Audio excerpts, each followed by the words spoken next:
Sahabat, turut mewarnai kuliner tanah air. Restoran ala Kanton Peranakan ini gak boleh terlewat kalau berbicara mengenai restoran legendaris. Kita sebagai salah satu restoran legendaris yang 97 tahun, restoran tua yang resepnya itu masih pakai yang konsepnya lama. Silakan datang ke sini karena banyak makanan-makanan legend lagi yang kita coba ciptakan, kita keluarkan.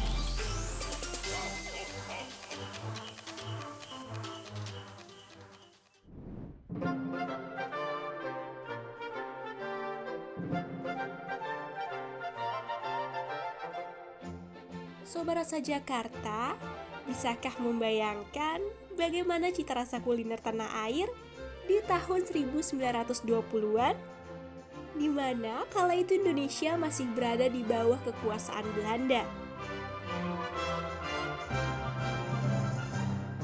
Salah satu rumah makan di Jakarta mempertahankan cita rasa tersebut.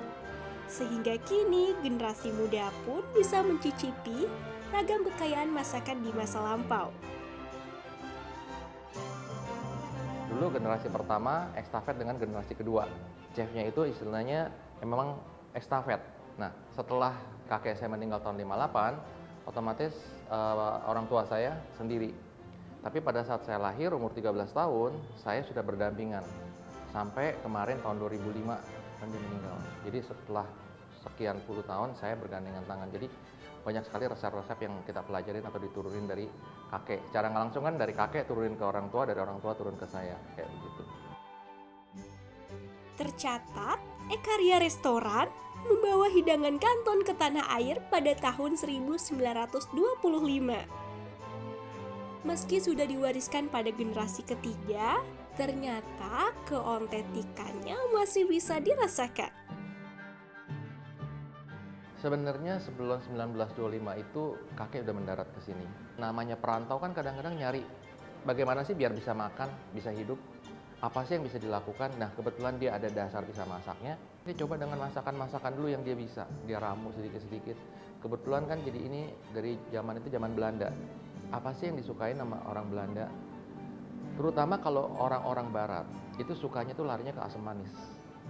Iya kan? Ciri khas orang barat itu sukanya asam manis biasanya. Nah, mungkin dia bikin dari sana. Tahun 1925 kenapa sebagai tolak lahirnya restoran?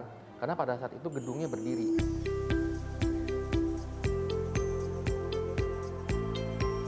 Saat mengunjungi restoran legendaris, tentu wajib juga mencicipi menu-menu tertuanya. Chef Koko sebagai penerus generasi ketiga selalu terjun langsung dalam mempersiapkan bumbu-bumbu dasar untuk memastikan rasa yang tetap terjaga. Apa saja menu yang harus dicoba?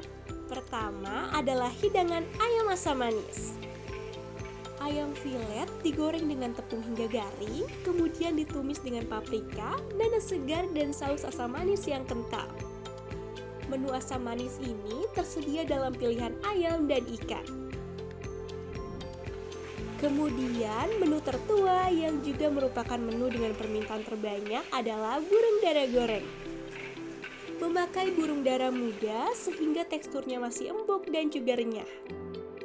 Agar cita rasanya lebih sempurna, tambahkan perasan jeruk nipis dan sedikit garam. Nah, ini dia menu yang tidak akan ditemukan di restoran Chinese food manapun, yaitu nasi manis. Berbahan utama ketan dan kacang tausa, dilengkapi saus susu yang manis, juga susu almond beraroma khas. Pertama kali mencoba, pasti terkejut dengan cita rasanya yang manis dan unik yang tidak bisa ditemukan di restoran manapun. Menu yang juga gak kalah enak adalah bebek goreng garing. Potongan daging bebek yang tebal dan kenyal lengkap dengan cocolan sambal. Dari kecil itu bukan bilang langsung jadi chef. Karena saya harus dari bawah loh, bersama-sama karyawan, ya kan, dari dapur kotor, kita harus motong ayam, apa segala macam. Baru saya next step-nya lagi, belajar motong, bersihin sayur, motong sayur, terus nyiapin satu macam hidangan. Nah, dari sana saya baru lagi naik satu step lagi, kemana? Ke bagian steam dulu. Bagaimana sih cara steam ikan? Kematangannya bagaimana sih? Baru geser ke goreng, saya harus bisa menggoreng. Baru saya boleh ke bagian masak, nyiapin masakan. Dan masak itu nggak langsung satu hidangan, hanya boleh bakmi goreng, bihun goreng, nasi goreng, nah kayak begitu aja yang kita boleh. Setelah itu bisa, baru boleh masak satu macam hidangan.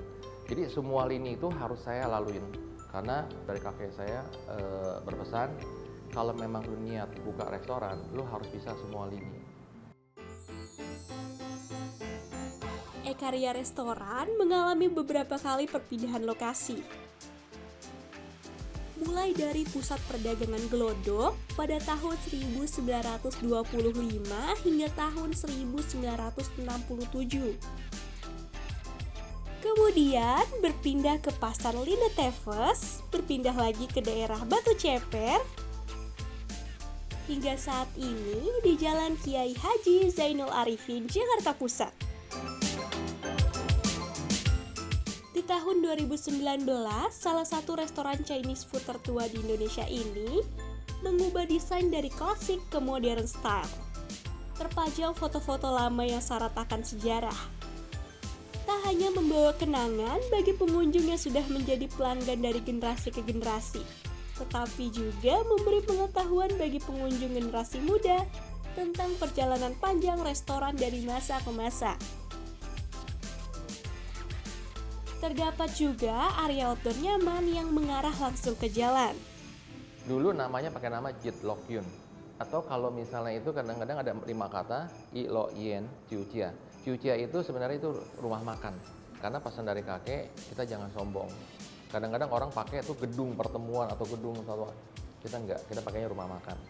Pada saat itu, tahun 1970, zamannya Pak Harto, itu kan huruf kanji, bahasa asing itu kan nggak boleh. Akhirnya dari terjemahan dari Jit Lok Yun, Jit itu satu, diganti namanya jadi Eka. Lok Yun itu suatu tempat atau taman yang gembira. Kita ganti Ria. Akhirnya kita ganti nama pas tahun 70 itu pas di Hayam Buruk pakai nama Eka Ria. Karena pada saat itu tidak boleh bahasa-bahasa asing. Ya, kita sebagai salah satu restoran legendaris yang 97 tahun, silakan datang ke sini karena banyak makanan-makanan legend lagi yang kita coba ciptakan, kita keluarkan. Hal lain yang menarik, setiap hari Rabu, restoran ini menjadi tempat berkumpulnya komunitas dansa klasik. Menambah nuansa nostalgia masa lalu sambil menyantap hidangan dengan resep tertua.